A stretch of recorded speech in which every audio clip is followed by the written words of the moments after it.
Good morning, everyone. Would you raise your hand if this is your first C3E Symposium?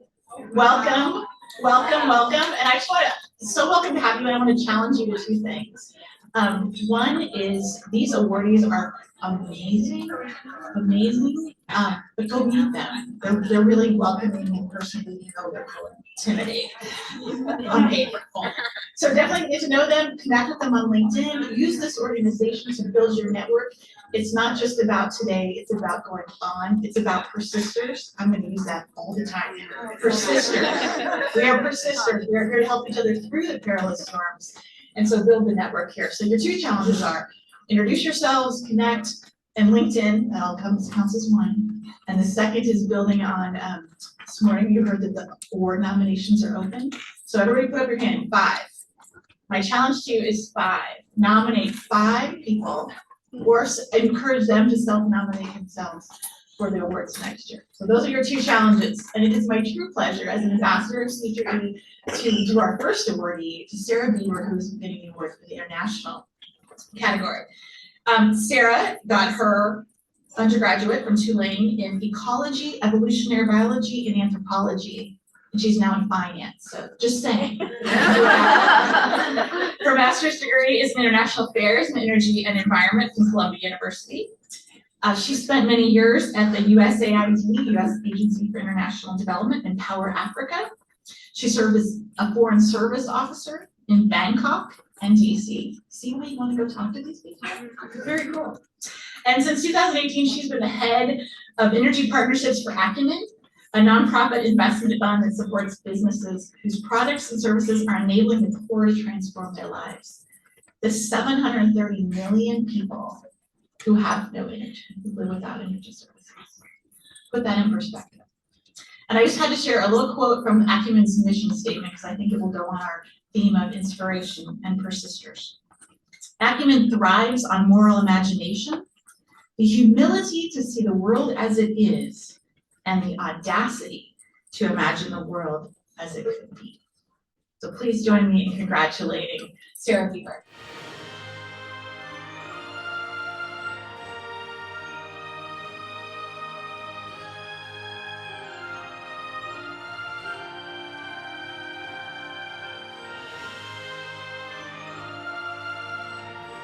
Thank you, Britt, for the kind words, and good morning, everyone.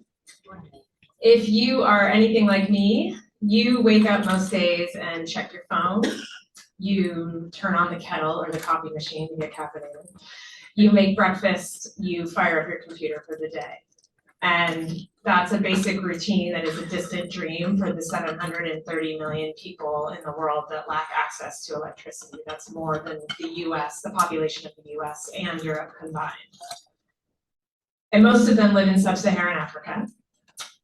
Many of them are poor, too poor, or live in a rural area that's far from the grid, or both. And they wake up and they collect wood so that they can cook breakfast, or charcoal if they can afford that. They labor during daylight hours, either manually or with the help of a diesel generator if they can afford that. And they spend their evenings helping their kids study by the dim light of a noxious kerosene lantern. And I've spent the better part of my career trying to work to solve problems like that. Really vast inequities in the world that seem like they should be solvable with a simple policy shift or a technological innovation. And it's never that simple. And yet today, as we've heard from many of the amazing speakers already this morning, we are at a time in human history where we might be able to correct this inequity in energy access. As the cost of renewables plummet, and we see for the first time a decoupling of GDP, which is what we use to talk about wealth creation. So a decoupling of wealth creation from the burning of fossil fuels for the first time since the Industrial Revolution. And that's a wholesale switch away from the fossil fuels that power industrialization, and it puts us at the foothills of a clean energy transition. That's a fundamental shift in the way that people will use energy in their lives every day, everywhere, especially for those who use it least and need it the most. At the household level, just to think about it and kind of put things in perspective, the gains in lighting efficiency, refrigeration efficiency, household appliances, and other devices that people use in their daily lives can now be powered by renewables, and that most homes in in rural areas can operate without a grid connection at all. That's transformational for millions and millions of households around the world. And the prices of those efficient appliances are going to continue to come down. And as they do, more and more households will be able to afford them, even in the furthest reaches. So energy is increasingly becoming democratized for those people. And at a market level, commerce is increasingly powered by renewables, which is further driving down the cost. Large and small businesses can be, right now, really reliant on external market forces. This sort of frees them from that, and they can harness energy that they need to power their business on site for less than they pay for traditional fuels, and they can become even an energy producer. Energy becomes more decentralized. And at a planetary level, because we're all here working on climate change, as the energy mix shifts towards renewables, demand for carbon-based fuels declines, and we can have a drop in energy-related emissions by 20%. That's not enough to put us on a two-degree pathway just yet, but it's a really solid start, and it decarbonizes energy. So I have the privilege of leading a global team at Acumen that sees this moment as an opportunity and is looking to redirect capital to the places where clean energy is needed most, and to help pave a pathway for people out of poverty and into a green economy, even for the world's poorest. But doing that takes a special breed of person, people who recognize the injustice and don't just look at it, but roll up their sleeves to do something about it. And I often find myself up at night, including last night, wondering why and how I feel compelled to do this work. And I think a big part of it is having role models, people who are doers, who don't sit idly by. Sorry, not gonna get emotional. I'm crying right now. But people who don't just sit and watch the problem or talk about the problem, but want to do something about it. And addressing the world's climate or energy problem is daunting. Addressing the world's climate problem is even more daunting. And doing that in a sector that has a gender problem is overwhelmingly intimidating. And you guys all know that. So I've been really blessed to be guided by women before me that didn't let that stop them.